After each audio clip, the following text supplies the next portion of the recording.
Bonjour à tous et bienvenue à ce webinaire. Je m'appelle Clément Tricot, je suis responsable de l'écosystème d'intégrateurs au sein de Kinesis.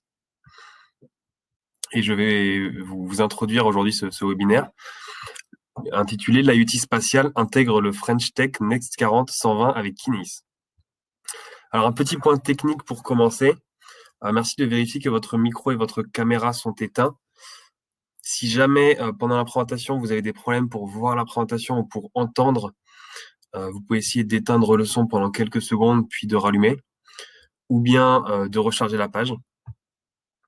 Alors avant de démarrer le webinaire, et pour attendre les derniers participants, je vous laisse avec deux courtes vidéos. À tout de suite. En 2030, plus de 70 milliards d'objets seront connectés. Comment? Imaginez la connectivité spatiale du futur. Cette connectivité alliera autonomie, simplicité d'intégration et compatibilité avec d'autres systèmes. Grande fiabilité et prix ultra compétitif. Fin 2022, cette connectivité se conjuguera au présent. Elle sera universelle, accessible par tous, partout sur Terre.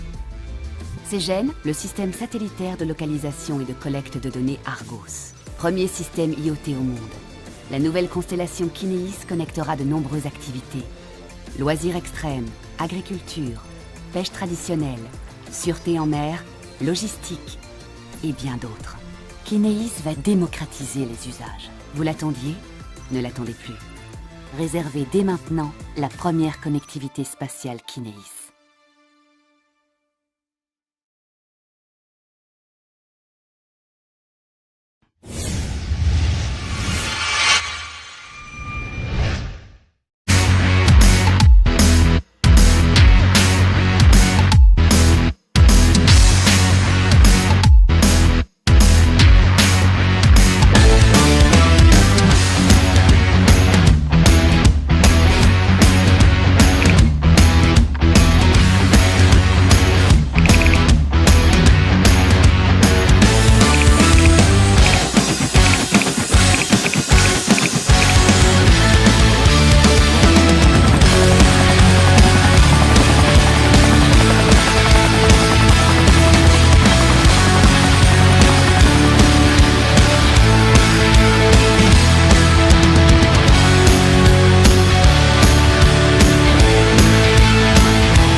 Et bienvenue à ce webinaire intitulé l'IoT spatial intègre le French Tech Next 40 120 avec Kinesis.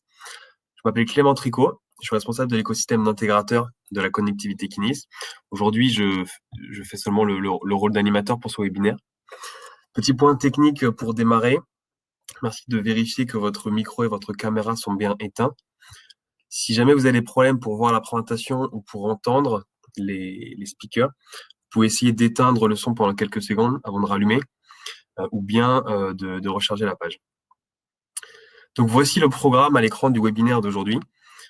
Tout d'abord, Alexandre Tisserand, notre président de Kinesis, vous présentera les défis du New Space et de l'IoT. Ensuite, Kat Borlangan, directrice de la French Tech, vous présentera Kinesis comme l'une des 40 startups françaises les plus prometteuses. Alors malheureusement, Kat n'a pas pu être avec nous, donc elle nous a envoyé des vidéos pour son intervention. Et pour finir, Michel Sartou vous parlera de Kinesis comme une histoire du New Space. Donc Michel Sartou, directeur technique de Kinesis. Donc sans plus attendre, je laisse la parole à Alexandre Tisserand.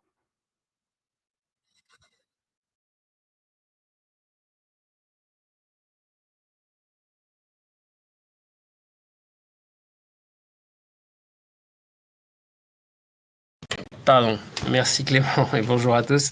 Ravi d'être là aujourd'hui pour parler du Next 40 et de l'intégration de Kinesis dans cet indice et comment la French Tech nous aide depuis la French Tech Toulouse qui nous a bien assisté pour la préparation de la candidature Next 40 jusqu'à la French Tech au niveau national qui nous aide dans beaucoup de démarches aujourd'hui.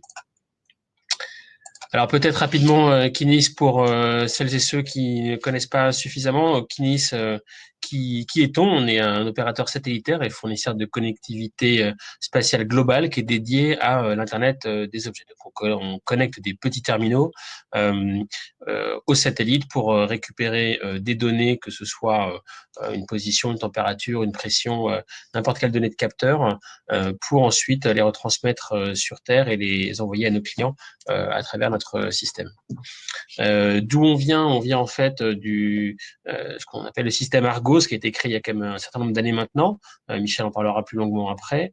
Et le système a été fondé par CLS, donc Collect Localisation Satellite, pardon, duquel on est issu. On a été quelque part incubé à CLS, et le CNES, donc l'Agence spatiale française, qui ont monté ce système dans les années 80, le système Argos. Et depuis, donc a été créé Kineis pour démocratiser l'accès à cette connectivité, diversifier vraiment les marchés auxquels cette connectivité peut rendre des services, et notamment en rendant le service de meilleure qualité, avec de meilleures performances et à un prix bien plus abordable. Donc on est très fiers de venir de cet héritage-là, puisque on bénéficie du coup des 40 ans d'expérience sur localisation et collecte de données, tant sur la partie technique que sur la partie business, ce qui est quelque chose d'important, parce que l'IoT, c'est beaucoup de petits marchés et c'est un domaine assez complexe qui nécessite pas mal d'expérience. Donc le projet Kineis, on a créé en fait en 2018 et pour financer donc cette démocratisation de connectivité. Donc le projet, c'est au-delà des 8 satellites qu'on a aujourd'hui en vol et qui permettent de connecter déjà des terminaux. On va lancer 25 nanosatellites supplémentaires en 2023 qui vont améliorer drastiquement les performances, réduire les coûts et tout ça au bénéfice du plus grand nombre. Donc pour ça, on a levé 100 millions d'euros l'année dernière, en 2020, auprès d'investisseurs publics et privés, j'y reviens juste après, qui nous permettent de construire, lancer les satellites, construire et déployer les stations sol autour du monde, développer les briques élémentaires pour fabriquer des nouveaux terminaux suffisamment peu chers, et puis développer notre data center et tout un système de distribution de données en bout de chaîne pour nos clients. Alors, Kineis, donc comme je disais, on a levé 100 millions d'euros. Vous pouvez le voir à droite sur ce graphique-là. Nos actionnaires sont donc en partie publics avec le CNES, donc l'Agence spatiale française, BPI France, la Banque publique d'investissement, l'Ifremer également, qui est partenaire. Ces trois entités donc forment un peu moins de 50% du capital, et le reste, donc majoritairement privé, est détenu par CLS principalement, et puis des industriels qui sont pour partie nos fournisseurs, comme Thales ou Emeria ou Celad, et des financiers, BNP Paribas Développement, et puis des family office et investisseurs individuels pour compléter le tour de table. Donc ces 100 millions donc ont été élevés l'année dernière. On a fait 7 millions de chiffre d'affaires en 2020. On est maintenant 50 salariés. Donc on a pas mal grossi. On est parti de 12 il y a 18 mois. On a, comme je disais, 8 charges utiles en vol sur des satellites opérationnels qui permettent de connecter 20 000 terminaux actifs, pour beaucoup opérés gérés par CLS. Voilà, avec cet objectif donc en 2023 de lancer les 25 nanosatellites. Alors, qu'est-ce qu'on peut faire avec cette connectivité globale dont on parle? Qu'est-ce que ça veut dire, la connectivité IoT? Alors, premièrement, c'est de l'IoT donc vraiment partout. Et quand on dit partout, c'est vraiment partout. Pas de zone blanche, pas de roaming. Donc, c'est depuis un pôle jusqu'à l'autre, dans les déserts, dans les montagnes éloignées, dans des campagnes, mais aussi dans des villes, sur la mer. Bon, vraiment où on veut, dès lors qu'on a un accès en visibilité aux satellites. On peut du coup suivre et localiser n'importe quel objet qui bénéficie de cette connectivité satellite et collecter tout un tas de données, j'en ai parlé tout à l'heure, avec des petits messages. On parle vraiment d'Internet des objets, donc c'est des messages de 30 octets dans lesquels on met vraiment ce qu'on veut, comme je disais tout à l'heure, position, température, humidité, détecteur de mouvement, de fermeture. Un dispositif de déclenchement d'alerte, et du coup aussi ce qu'on appelait un contrôle des terminaux, c'est-à-dire que le système il est bidirectionnel. Traditionnellement, l'IoT, c'est des messages montants, donc un objet qui envoie de la donnée au satellite qu'on récupère et ensuite qu'on redispatche à notre client. Là, on peut faire également le trajet inverse, et donc envoyer de la donnée au terminal pour déclencher une commande, une ouverture de vanne, une fermeture de vanne par exemple, envoyer une alerte ou mettre en veille par exemple le terminal. On travaille sur l'hybridation avec les réseaux terrestres parce que aujourd'hui, les réseaux terrestres, c'est 15 à 20% de couverture en termes de surface du globe. Donc, le satellite vient complémenter les 80-85% qui restent. Pour autant, on pense que les réseaux terrestres, là où ils sont extrêmement performants et qu'il faut surtout s'appuyer dessus avant tout quand ils sont disponibles. Et donc, l'idée, même plus que l'idée, ce qu'on le fait, c'est d'avoir des terminaux qui se permettent de se connecter aux réseaux terrestres quand ils sont en visibilité et dès lors qu'ils sont en dehors de la visibilité, de la portée de ces réseaux terrestres, de se connecter en connectivité spatiale. Tout ça dans le même terminal, évidemment, de manière transparente pour l'utilisateur. Alors, de quelle application on parle? On vient, en fait, comme je disais, du système Argos qui est essentiellement dédié à la science et à l'environnement. Également donc suivi d'animaux sauvages, typiquement les tortues, comme on le voit sur l'image, bénéfice des scientifiques pour l'étude des migrations animales. Aussi tout le suivi de la pêche, la lutte contre le trafic de matériaux illégaux, la pêche illégale. Et donc c'est toute une partie maritime qui a été aussi du coup renforcée maintenant avec Kinéis sur la partie plaisance où on a de la connectivité backup qui permet d'envoyer des données et de localiser ces terminaux. Là où on était sur des animaux sauvages, on va aussi sur des animaux d'élevage désormais avec de l'agriculture intelligente, sur des troupeaux qui sont vraiment en open field, en champ ouvert, pour lesquels il y a besoin de remonter de l'information, localisation, mais pas seulement. Et puis, alors les activités de l'extérieur, bien sûr, comme ça, c'était le cas depuis longtemps. Et puis le monitoring de réseaux d'infrastructures avec des capteurs qu'on peut mettre de manière régulière tout au long de ces réseaux-là pour monitorer leur état, monitorer la pression à l'intérieur d'un pipeline, ce genre de choses. Et enfin, évidemment, le transport et la logistique qui deviennent des marchés accessibles dès lors que les solutions terminaux sont suffisamment performantes parce que justement avec le projet Kinéis, on vient abaisser les coûts, donc les prix, et ces marchés-là deviennent accessibles là où auparavant c'était plus compliqué. Beaucoup de défis évidemment pour réaliser cette constellation. Alors on part pas de rien encore une fois. Alors certes il y a des satellites en vol, mais surtout on a été lancé le premier satellite industriel français qui s'appelle Angels, donc qui est vraiment le préfigurateur de la constellation Kinéis. On voit cette petite photo à droite et la photo du lancement du satellite en décembre 2019, qui permet en fait de faire dans un volume qui est 10 fois plus petit la même chose et même mieux que ça. On est 5 fois plus puissant en termes de sensibilité de signal. Donc ces technologies de miniaturisation des satellites sont vraiment au cœur de la stratégie, puisque ça nous permet de lancer des choses, des objets, des satellites beaucoup plus petits, donc pour du coup beaucoup moins cher qu'auparavant, donc d'en lancer plus et donc d'augmenter la capacité, la performance au même prix. Et donc oui, ce projet Angel, ça a été fait en 2 ans et demi, piloté par l'agence spatiale le CNES, et une performance est tout à fait notable.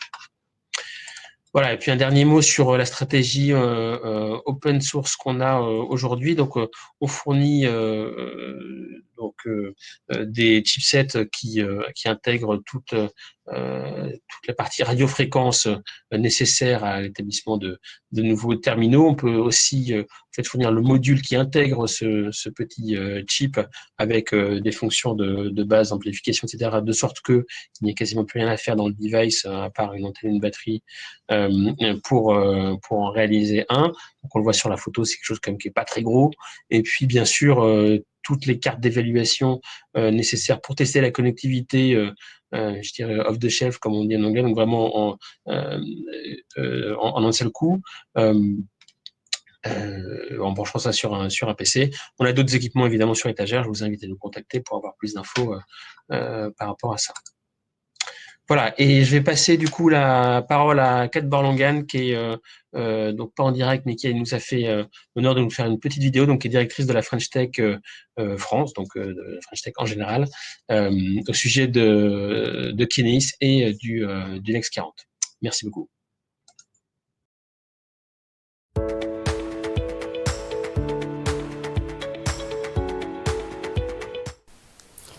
Bonjour, my name is Kat Berlangen, and I am here as a guest of Kinéis to answer 3 questions about La French Tech. Let's begin.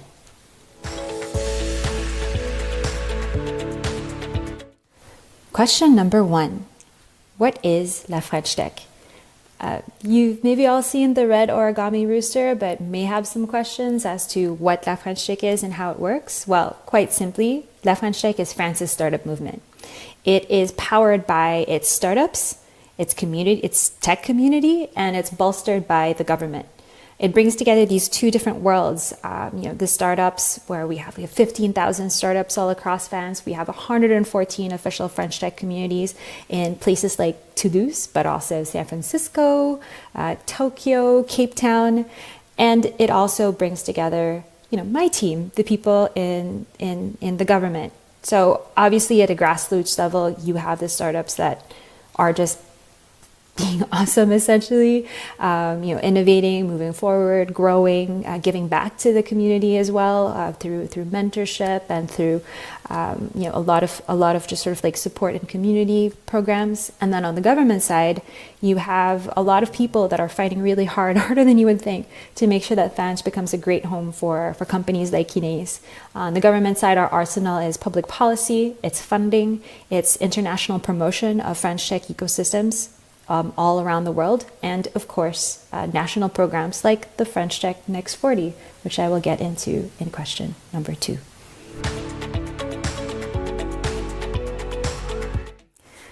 Now for question number 2, what is La French Tech Next 40 and 120? Quite simply, La French Tech Next 40 and 120 is France's growth stage program for startups with the strongest prospects for global growth. Every year for the past 2 years, we select 120 of these companies based on purely financial criteria. So it is a mix of total amount of funding raised over the last 3 years, growth, and of course revenue. And this year, of course, we're very excited to welcome Kinéis into our ranks. So what do startups like Kinéis, once they get into the program, what do they get? Why is this such a big deal? So they get a couple of things. One is obvious spotlight. I'm not going to go into that. The best way to find out what I mean is to just sort of like hop on your browser and type French Tech Next 40 or French Tech 120, and you'll see exactly what I mean. And the second thing that they get, which is a massive undertaking on the part of the government, is that they get access to an entire set of resources and a set of services and offers that are pooled together by the network of French Tech correspondents that are part of almost every single ministry and administration that has a touch point for startups. So these companies are going to be able to do things like work with customs to secure import-export operations, especially, during Brexit when things are particularly complicated, or work with Banque de France to reevaluate maybe their overall appraisal and score so that it is more aligned with their business model, or work with our amazing diplomatic network or network of economic services all over the world when they need to when they need support doing go-to-market. So that's the program, and happy to have Kinéis as a part of it this year. Last but not the least, the third question, which is why Kinéis? I mentioned this earlier, but the Next 40 are selected purely on the basis of economic performance criteria, which means that I, fortunately or unfortunately, was not on a jury where we could have selected them. That said, if I was, I would have definitely had them on my list. As you all know, France, or more largely Europe, is in the race for space, and more specifically to load space with satellites and all kinds of technology that can form new forms of connectivity. And sure, Europe has a lot of catching up to do when it comes to our American or our Asian counterparts, but there's a lot to be hopeful for, even a lot to be excited for, I'd have to say. If you look at the numbers over the last year, Europe looks like Europe is growing much faster than any other region. Let's look at the numbers. So over the past year, total investment into American space tech fell by 20% to $2.3 billion. And for Asian companies, it was up to a little over 530 million, representing, 25%. Look at that. And in Europe, it was up by 56% to 276 million. And, obviously so excited to see one of our next 40 companies, Kineis, on the front line of this movement, really raising the bar for the entire region. And of course, by region, I don't mean like Occitanie, I mean Europe. And La French Tech, and I can really say this to Kineis and its entire team, La French Tech is so proud to have Kineis as both an ambassador and also as a champion for all of France in space tech. So thank you for having me, and I hope you enjoy the rest of this event. Bye.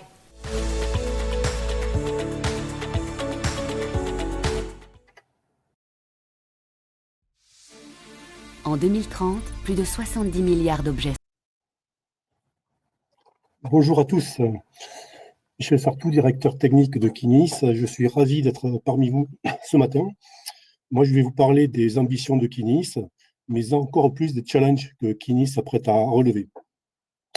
Mais avant de se projeter dans le futur, qui est très proche, je souhaiterais faire un retour en arrière et faire référence au système Argos, déjà évoqué par Alexandre.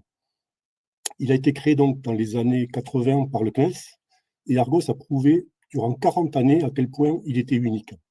Vous voyez d'ailleurs sur la planche le timbre qui représente le premier lancement d'Argos en 1978. Et Argos, c'est à jamais le premier système d'Internet des objets spatials qui a servi de très nombreuses applications environnementales, certaines emblématiques comme le suivi des oiseaux migrateurs ou des tortues marines. Mais aujourd'hui, il faut bien le dire, ce géant est un peu à bout de souffle. On peut même dire qu'il est en fin de cycle, et il y a des raisons à cela, évidemment, qui sont principalement structurelles et liées à l'organisation et à la stratégie générale, avec notamment un rôle de passager que Argos avait sur de gros satellites météorologiques de nos partenaires internationaux, qui ne nous permettaient pas de maîtriser tous les paramètres techniques, comme le choix des orbites, par exemple, et encore moins le planning. Avec cet éclatement des responsabilités et une non-maîtrise des plannings, il était difficile de bâtir une vraie stratégie cohérente et structurée. Et notre ambition chez Kineis, c'est vraiment de reprendre la main sur le système pour contrôler, maîtriser totalement le système et en quelque sorte réinventer le système Argos. Alors comment on va s'y prendre ? Ce qu'ont voulu nos actionnaires CNES et CLS en tête, c'est de regrouper toutes les forces vives dans une seule entité, Kineis, qui va donc prendre à sa charge deux rôles principaux. Le principal rôle, c'est vraiment être maître d'ouvrage, c'est-à-dire celui qui tient les cordons de la bourse, celui qui finance son infra, celui qui définit des objectifs clairs de la société, qui établit une stratégie commerciale, une stratégie aussi sur la ligne de produits, et qui au final maîtrise de A à Z le planning afin d'être au rendez-vous du marché. Kineis va avoir un second rôle aussi essentiel, qui est la maîtrise d'œuvre système. Ça veut dire que Kineis est l'architecte du système, c'est lui qui le définit, qui le maîtrise et le contrôle de bout en bout. Ça va du terminal jusqu'au segment spatial, au segment sol, au centre de service, à la distribution des données. Avec ce rôle de maître d'œuvre système, Kineis peut procéder aux arbitrages, par exemple entre deux composantes. Il est garant des performances du système, il les maîtrise de A à Z, et il va piloter le planning de développement, le planning de chaque composante, de manière à ce que chacun avance au bon rythme, et à la fin, on ait un planning tout à fait cohérent qui nous permette de tenir cette date clé de 2023, où on veut notre système totalement en place.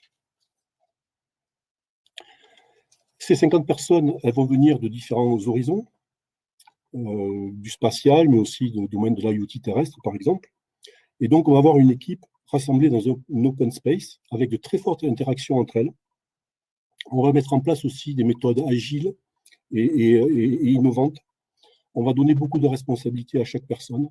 Et tout cet foisonnement, cette interaction va être évidemment d'autant plus possible qu'on ait une petite société de 50 personnes. Maintenant qu'on a parlé de l'organisation, de la reprise en main du système, j'aimerais parler plutôt du volet technique. Donc, les points forts du système actuel, on les connaît et on va bâtir dessus. C'est vraiment donc cette connaissance, cette expérience qu'on a, une techno qui est très très reconnue et des personnes clés à tous les niveaux. On a aussi ces 8 satellites opérationnels qui nous permettent de recevoir quotidiennement 15 000 balises, mais qui aussi vont permettre de développer ce qu'on appelle des POC, des Proof of Concept, des projets pilotes, qui vont permettre de tester en grandeur nature les futures applications de Kinéis. On a un centre de service opérationnel. On va aussi bâtir notre stratégie sur ce qui est un peu notre ADN, le petit terminal qui est robuste, faible consommation. Sur Kinéis et Argos, on est capable d'émettre avec des puissances de 200 milliwatts, c'est 5 à 10 fois moins qu'un téléphone portable, alors qu'on est reçu à 650 km d'altitude. C'est bien moins que les systèmes de télécom comme Iridium ou Globalstar. Donc c'est vraiment un atout clé de ce système. On bénéficie enfin de fréquences attribuées, sécurisées, licenciées dans tous les pays, ce qui nous permet d'avoir, je dirais, une carte blanche par rapport à ce sujet des fréquences. Au final, on a un système qui est global, sans passerelle, avec aussi ce service de géolocalisation propre interne au système qui fait que la plupart des terminaux n'ont même pas besoin de puces GPS pour se localiser.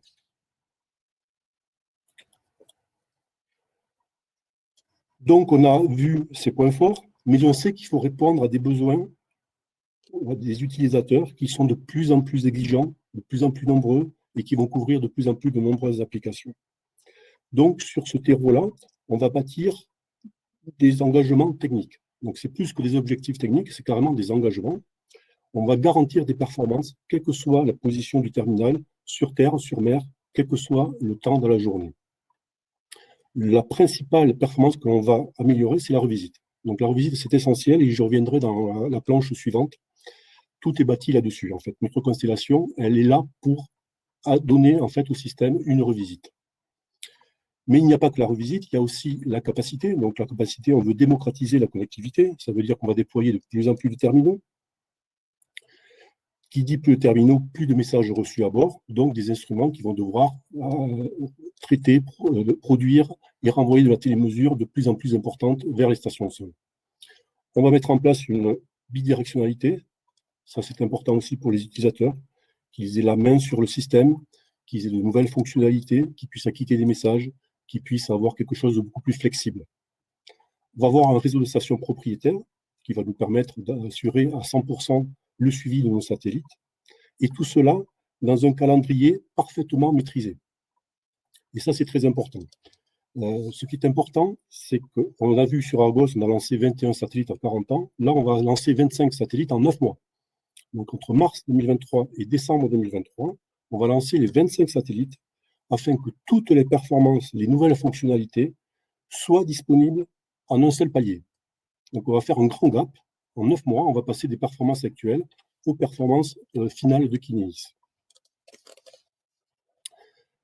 Alors, je vais revenir sur cette fameuse revisite.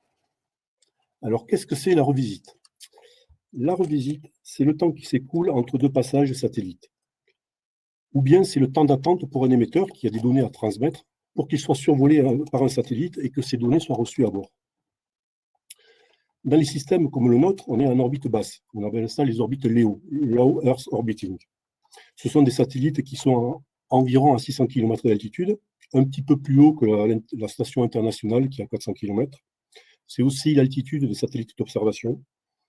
À ces altitudes-là, le satellite va bouger très vite, c'est des orbites défilantes, et il va faire 14 fois par jour le tour de la Terre. Donc typiquement, un point donné va être survolé 4 à 6 fois par un satellite. On voit bien qu'avec un seul satellite, on n'a pas les moyens de faire de la vraie collecte de données. Donc on va multiplier les satellites. Sur Argos, on en avait 8, ce qui permettait d'avoir une revisite de 1h30 en moyenne et de 3 heures au maximum. Avec Kinéis, on va changer complètement de braquet. On va partir sur 25 satellites, donc une constellation parfaitement contrôlée, 5 satellites sur 5 plans par plan orbital, à 650 km d'altitude. Et ces satellites vont être parfaitement contrôlés grâce à une propulsion électrique embarquée à bord des satellites. Cette propulsion électrique va permettre de positionner très précisément chaque satellite sur orbite, et évidemment en relatif avec tous les autres satellites. Donc on va avoir une sorte de grille parfaitement homogène au-dessus de la Terre qui va garantir à tout moment de la journée, et quelle que soit la position sur Terre ou sur mer, la revisite de 15 minutes C'est une garantie de performance qui est absolument essentielle pour les utilisateurs. Ces satellites, on veut aussi qu'ils soient fiables et disponibles. Disponible, ça veut dire que la charge utile, la mission, soit opérable tout le temps. On passe en éclipse, quelle que soit la saison, on veut que la mission soit opérable et reçue en permanence par les utilisateurs. On veut des satellites fiables. Donc là, on veut la même fiabilité en fait que les gros satellites institutionnels que l'on avait précédemment.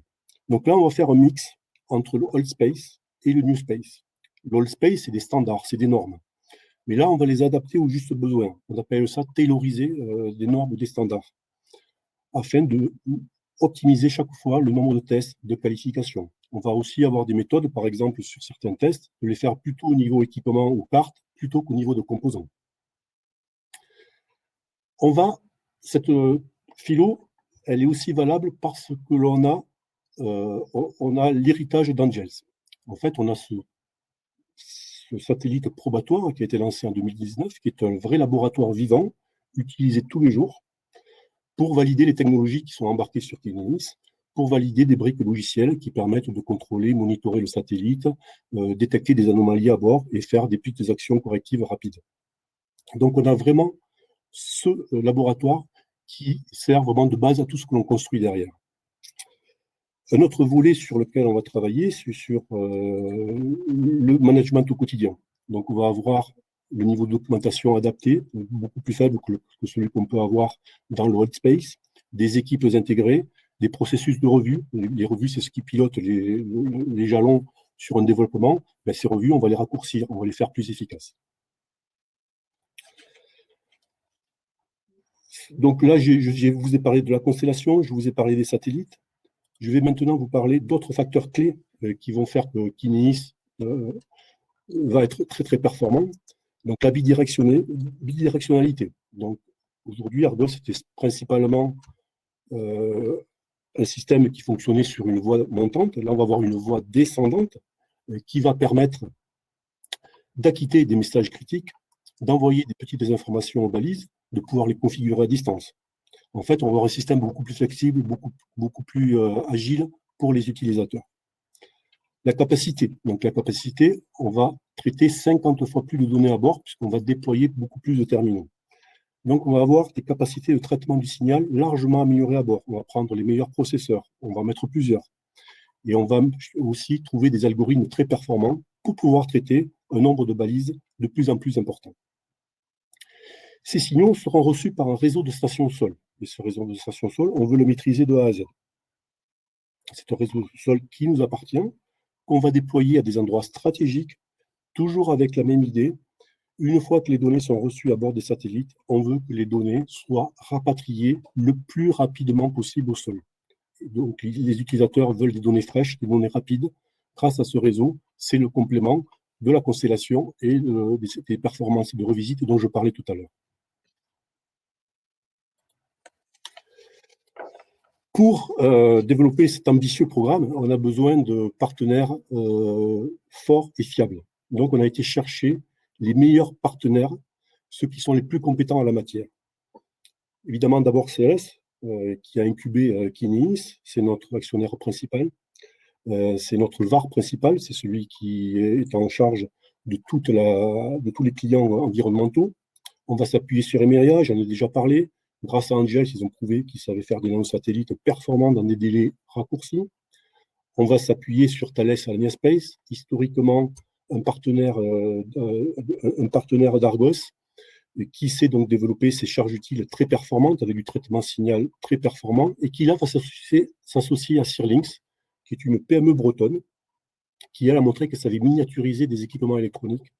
Et les équipements que l'on fait voler sur Kinéis, ils sont carrément 10 fois plus petits en volume et en masse que ceux des anciennes générations, et les consommations également 3 fois inférieures.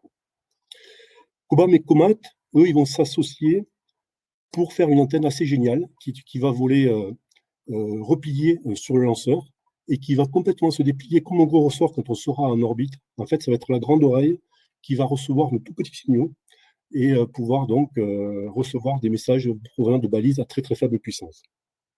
Le CNES, autre actionnaire majeur, mais aussi qui va prendre en charge le centre de contrôle et de commande de nos satellites. les commander, les monitorer, mais aussi envoyer ces informations, ces commandes pour la propulsion électrique dont je vous parlais, pour à tout moment maintenir très précisément nos satellites sur l'orbite précise. Enfin, le dernier, c'est GDIM, un nouveau partenaire, un nouvel entrant dans le spatial en quelque sorte, qui va nous offrir une solution sur le cloud pour héberger tout notre segment sol. Donc c'est une solution qui est très innovante, qui est très agile et qui vous permet d'avoir chaque fois les meilleures machines avec le niveau adapté de puissance requis. J'ai une dernière planche laquelle je souhaiterais reprendre cette phrase d'Isaac Newton. If I have seen further, it's by standing on the shoulders of the giants. The giant, le géant, ben, c'est Argos, hein, donc une histoire incroyable, une techno qui est magnifique. Et donc nous, on va partir de cette base-là pour faire un système en 2023, c'est dans 2 ans, c'est très rapide, un système très performant. Et on veut absolument que ce système soit le système de référence d'Internet des objets dans le monde du spatial et à travers le monde. Voilà, sur cette citation, ben, je vais laisser la main à Clément. Merci.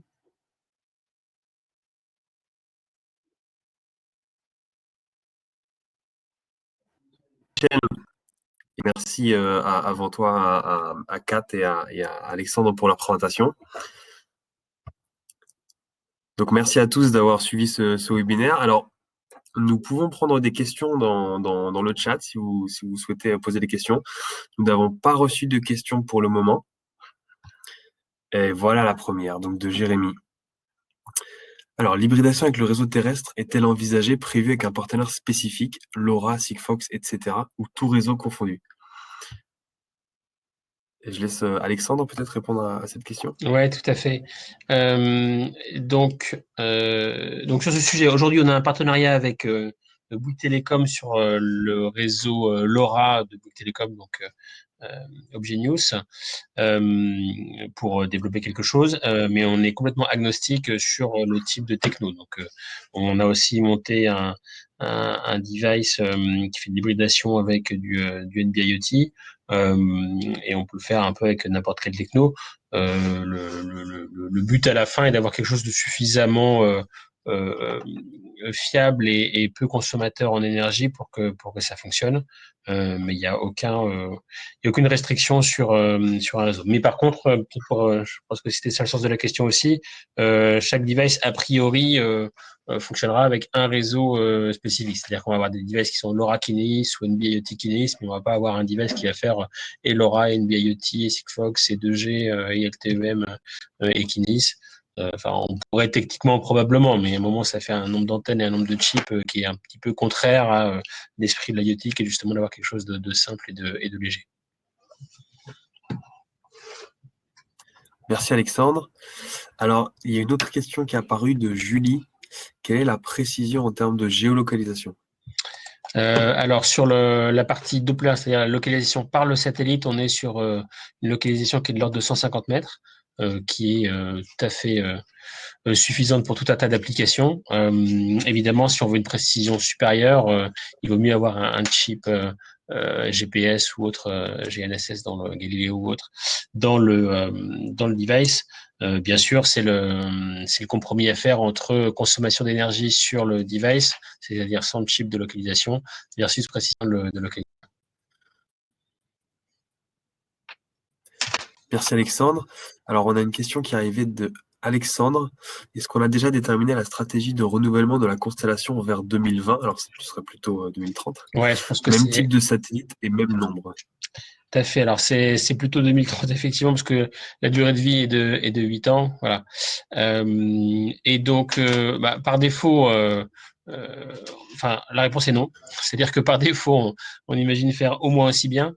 Maintenant, 2030, c'est quand même très loin. Et il est assez probable que les technologies aient pas mal évolué, tant sur la partie télécom, sur la partie terrestre, que sur la partie satellitaire et ce qu'on saura faire dans un satellite et comment le lancer à cet horizon-là. Donc, je dirais tout est un peu ouvert quand même d'ici là en réalité. Mais ce sera au moins la même chose.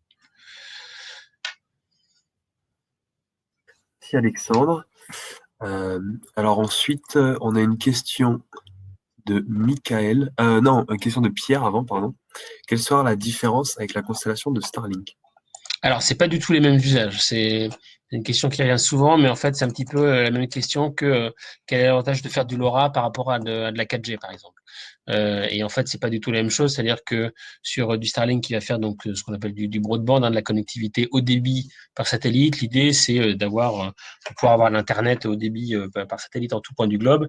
Mais du coup, ça va nécessiter un terminal qui fait une certaine taille, typiquement taille d'une feuille A4, enfin en surface, je veux dire, un peu épais, et surtout qui va consommer de l'énergie. Donc, il faudra brancher un peu comme un ordinateur, si vous voulez. Quand bien même ça rentrerait dans un téléphone, à la fin, c'est quand même un objet qui doit être rechargé en énergie de manière très, très fréquente, au moins tous les jours.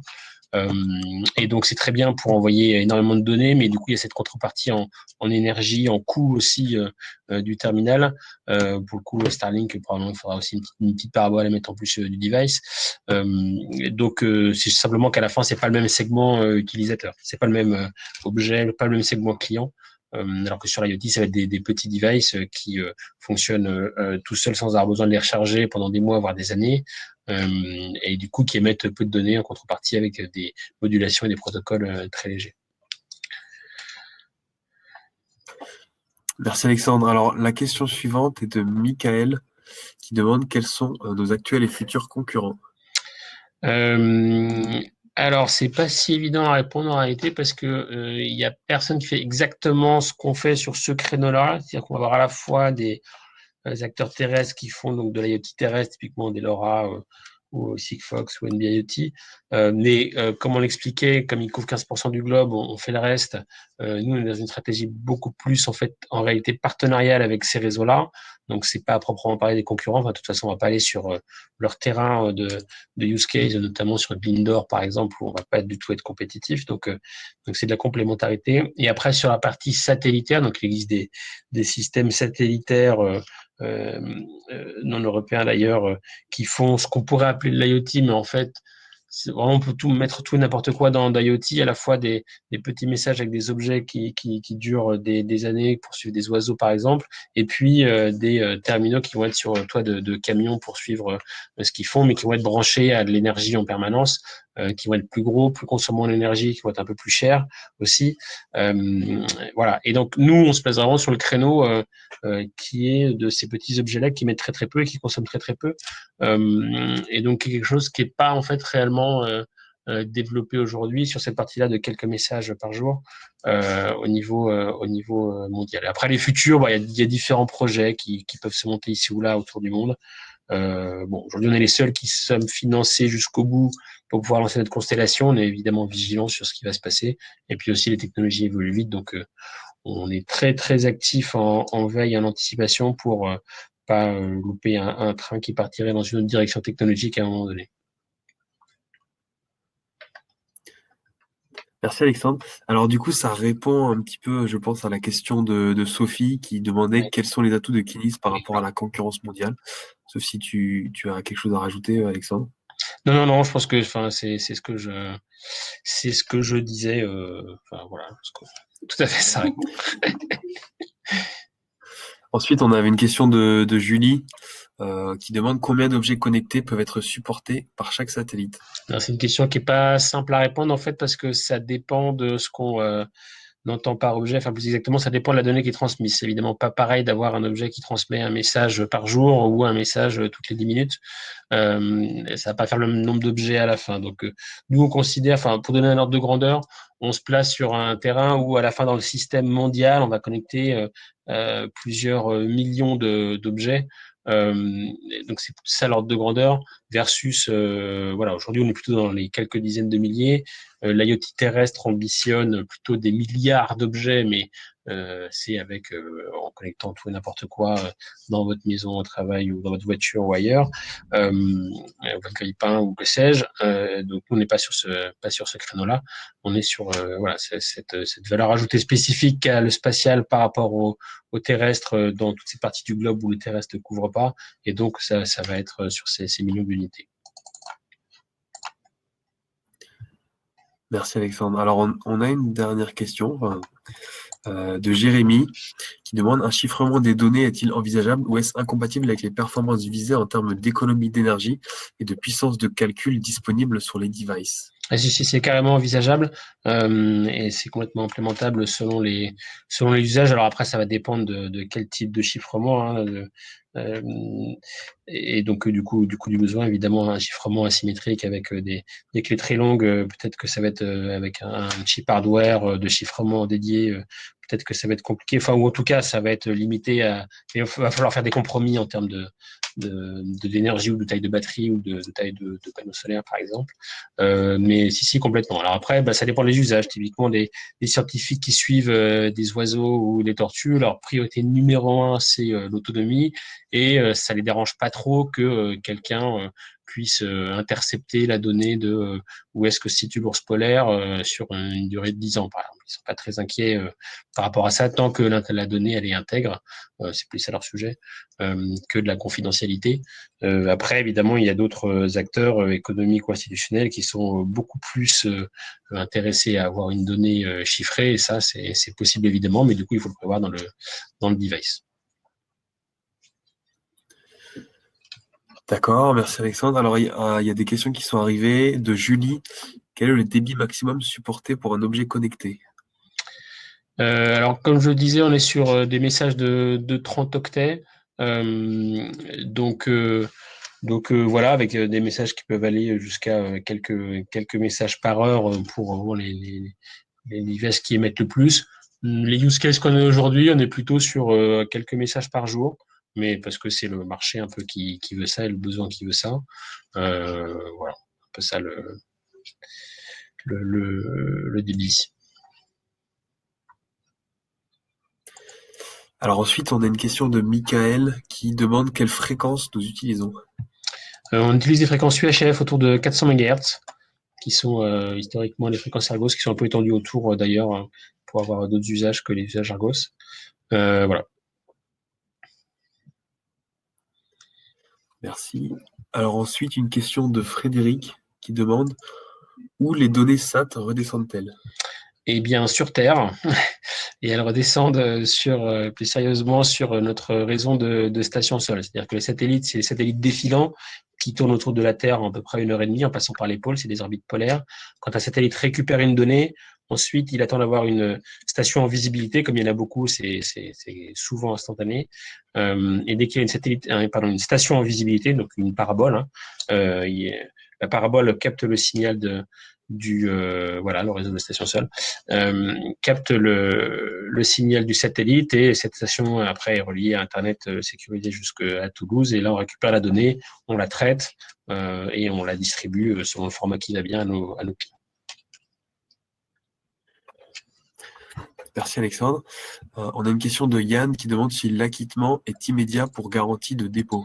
Alors non, on est plutôt dans un système où il n'y a pas d'acquittement, justement pour économiser de la bande passante, et donc on va être sur une réception statistique. On va répéter par exemple le message 3 ou 4 fois, ça suffit, et avec les probas de réception à bord, on a une proba de réception globale qui est quasiment de 100%, ou plutôt 99%. On peut faire des acquittements, mais en fait c'est gourmand en énergie, et c'est pas en réalité vraiment nécessaire. Ce qu'on peut faire en fait en général, le device, dans les cas d'usage qu'on voit, le device a assez rarement besoin de savoir que le message est arrivé. Alors ça arrive dans certains cas, et ça on peut faire effectivement le message retour, mais c'est pas le plus optimal.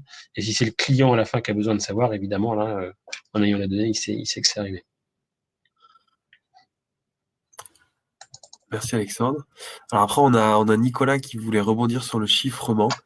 De base, les messages envoyés par les devices sont-ils publics et peuvent-ils être écoutés par tout le monde? En fait, ça dépend de ce qu'il y a dans le device. C'est-à-dire, ça dépend de qui a fait le device et s'il a prévu un chiffrement de base ou pas. Donc, il y a des devices qui chiffrent pas, et des devices qui chiffrent. Donc, il n'y a pas de règle par défaut. Après, bon, pour écouter, il faut quand même, pour terminer, il faut quand même évidemment non seulement transporter, enfin, c'est quand même, à la différence d'une communication téléphonique qui émet en continu pendant un certain temps, quand même un message, quelques messages par jour, faut quand même être là au bon moment, au bon endroit, surtout avec un objet qui bouge pour récupérer l'info. Et puis, bien sûr, être capable de le démoduler après en fonction des différentes modulations. Donc, c'est pas impossible, hein, évidemment, mais c'est peut-être beaucoup d'efforts pour les usages en question, sachant que ceux qui ont besoin de pas être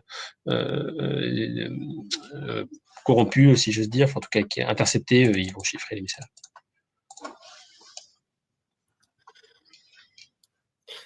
D'accord. Alors, on a une autre question de Julie qui demande quelle est votre réduction de consommation de puissance par rapport à la technologie NB-IoT.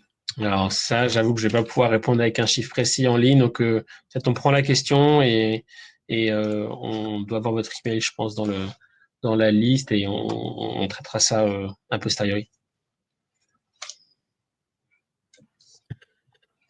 Alors, on a une question de Thierry qui demande, y a-t-il une latence pour la récupération des données? Alors, il y a une latence sur justement, quand le satellite n'est pas en visibilité directe d'une station sol, il faut le temps qu'il passe au-dessus, donc ça peut aller jusqu'à 10 minutes parfois. Mais voilà, une fois qu'il voit la station et que le signal est transmis, après c'est quasiment instantané. Alors, je ne sais pas ce que vous entendez par latence, évidemment, enfin pas évidemment, mais en tout cas ça va pas se faire dans la quart de seconde, mais c'est très très court, hein, après le temps de traitement et de récupération des données, ça se compte en secondes, en minutes tout au plus, enfin, mais vraiment c'est en général pas le cas. Donc on est quand même sur du quasi temps réel, mais qui est quand même, on va dire, enfin voilà, c'est du quasi temps réel. Donc c'est pas du temps réel au sens où vous allez avoir la donnée de manière euh, instantanée dans tous les cas.